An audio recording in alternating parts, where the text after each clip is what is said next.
Well, good day, everybody. Here we are on, what is this? Thursday. Thursday? Yes, it is Thursday because tomorrow's Friday. Man, what a hair day I'm having today.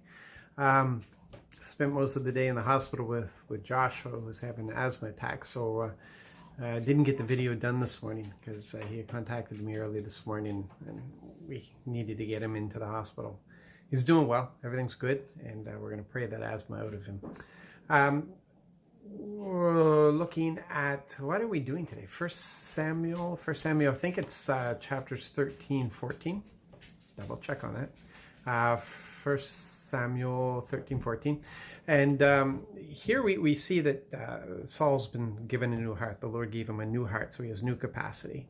And right away, right off from the beginning almost, he messes up. He doesn't step into this new capacity that's been given to him.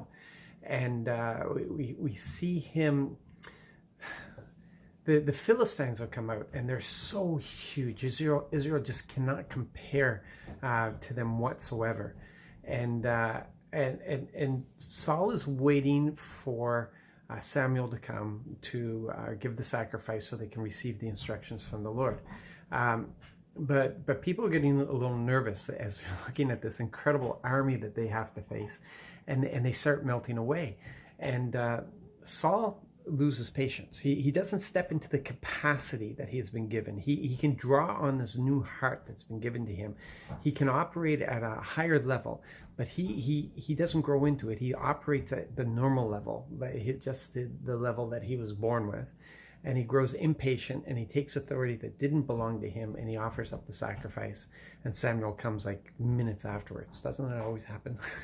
Minutes afterwards. They've only waited a little bit longer.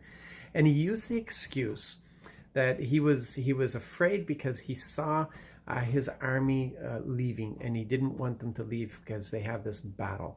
And what a lame excuse that is, because they didn't have the numbers anyway. Unless the Lord was fighting for them, there's no way that they could defeat the Philistines.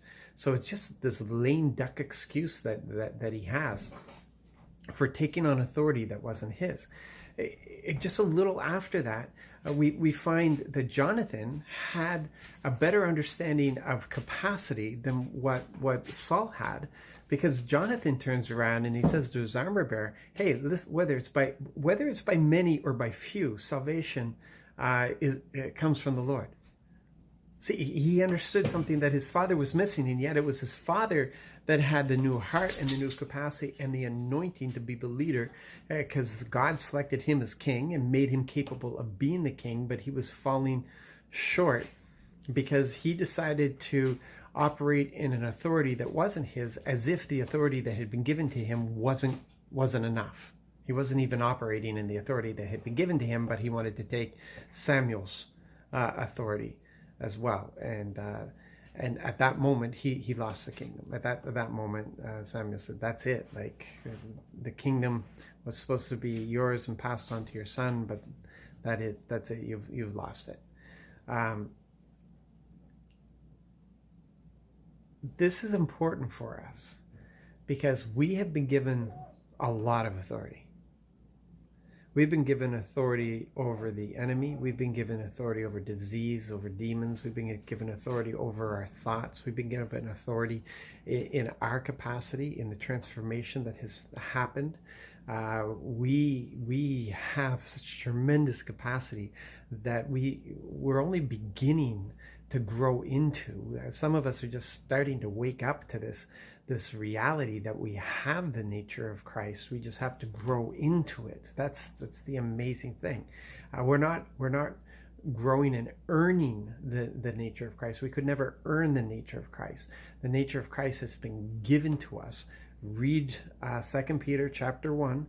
Just read the Gospels, read the whole New Testament, and you have the nature of God. You have the nature of God, and we're growing into it, learning how to behave in that. But we have to understand that we have this authority because of the relationship we have, and we're not allowed to operate in that authority outside of that relationship.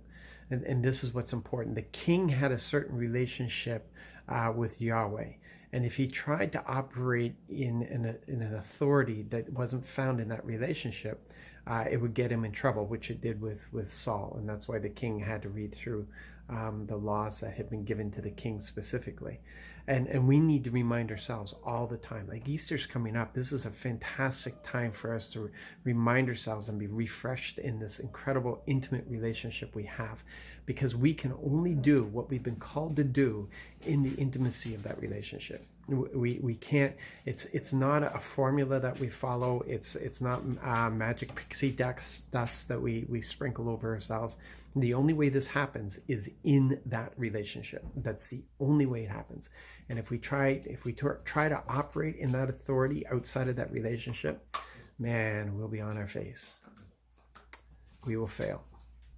So yeah, you have a great day, great evening, and continue to pray for Joshua until he receives this healing. And what a way for him to know that God is real and present in his life, right? And wake up one day and the asthma's gone. It's fantastic.